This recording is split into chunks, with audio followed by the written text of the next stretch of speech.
Kita tengok kedai runcit dia ada apa. Jom.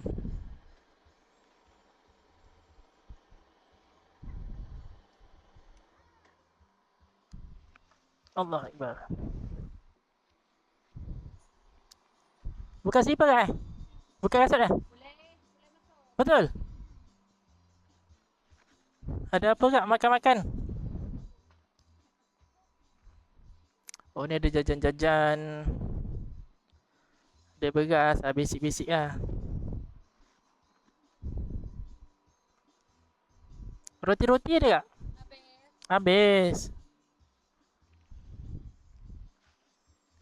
Ada apa ni?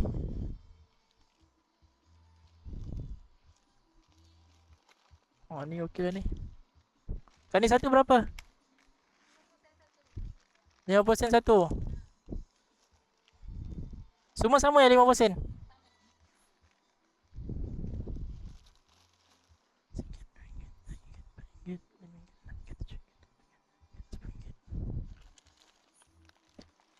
Ni RM10 betul tak? Cuba kira.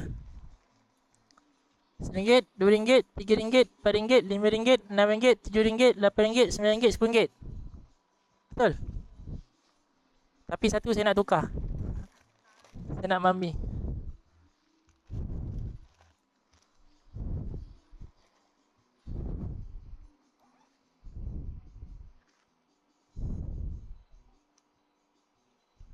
Okay. Betul kan eh? Terima kasih. Ada getah tak? Tali ke ada? Ada eh? Ada? Okay boleh. Terima kasih.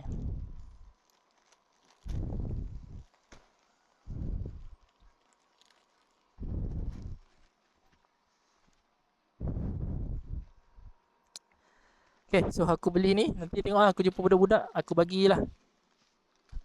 Allah, cumanya berat pula motor ni. Cumanya ikut pengalaman aku lepas lah kan. Bila aku beli untuk budak-budak kan, ramai datang tau. So benda tu macam tak cukup. Tapi tak apa. Oh ni cik sayur ni. Dia dah cik sayur. Based on pengalaman aku masa aku pergi pos Titum that time, aku beli lollipop gula-gula. And the good thing is aku beli banyak lah. 2 paket ke 3 paket. So orang-orang kat situ dah pesan dah. Kalau nak bagi, ada banyak boleh bagi. Dah banyak jangan bagi. Aku pun macam okey lah kan. Aku bagi seorang ke 2 orang kan. Tiba-tiba guys, dia panggil member. Oi. Aku macam, what the hell lah.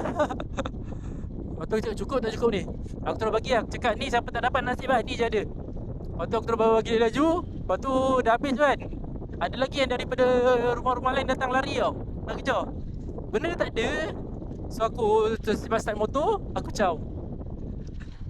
Kalau tak, pening aku.